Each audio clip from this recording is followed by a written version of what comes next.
So certainly this code-driven physical brushstroke, the first code-driven physical brushstrokes were several years earlier, but I think this is one of my good achievements, and I did an edition of 125 frontispieces for a limited edition of The Derivation of the Laws by George Boole. These are two examples. There are also end pieces in this edition. Perhaps I could just point to one feature. It's not complex. I use very simple Cartesian grid, plane geometry, and if you observe, there are control points on the brushstroke that control the Bezier curves, and the distribution of the pen strokes accompanying it is a kind of have a self-similar structure in several different ways that permeate the work, and this is the case with every one. I think the point I wanted to make at that time, or at least was that it was possible with software to generate a whole series of works if the parameters were set right, and so from a single parent program, one could generate a whole series. Here's an example here where I put it in one field in the 26 Visions of Hildegard, and if you look at one of these details, you see that actually without changing any of the parameters, just simply changing a seed, one could generate a whole series. That, of course, always fascinated me, and that was part of what interested me in my work. I think the best example is my Epigenesis Growth of Form, 96-97. It was dedicated in 97 at the Science and Engineering Center at the University of St. Thomas in St. Paul, Minnesota. And there were 11 units, 3 by 6 foot. Some of these units, with their thousands and thousands of pen and ink lines, took weeks. It was very frustrating. I lost many of the works. They were all based on a single set of coordinates that are represented in the brushstroke.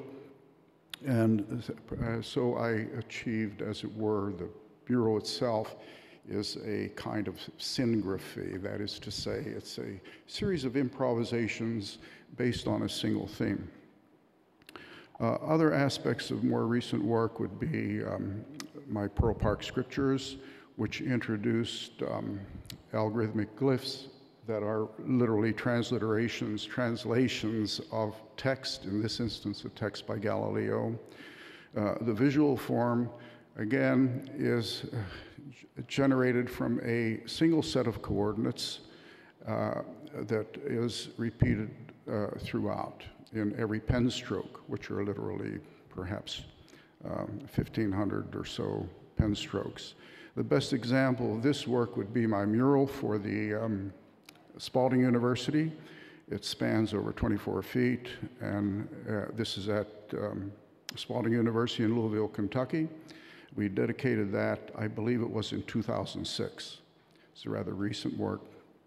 And each one is accompanied by a text. It's there to celebrate the educators, and texts are chosen from different cultures internationally.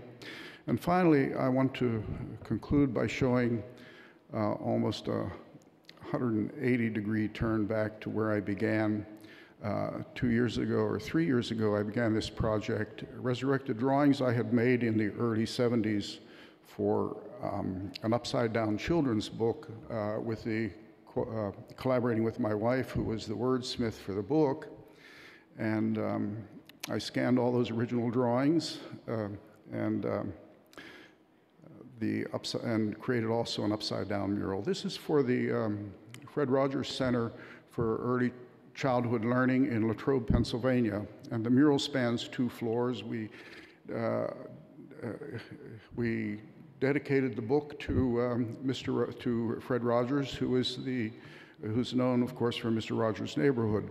He was born in Latrobe, and this was his home, and this is his legacy, a center for early childhood learning in Latrobe, Pennsylvania, and that is the mural.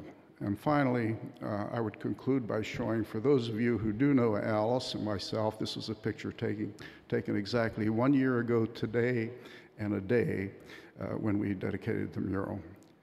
And so with that, I'd like to express my deep thanks for SIGGRAPH's honor that I think belongs to all the artists who've given so much, I think, to SIGGRAPH over the years. Thank you.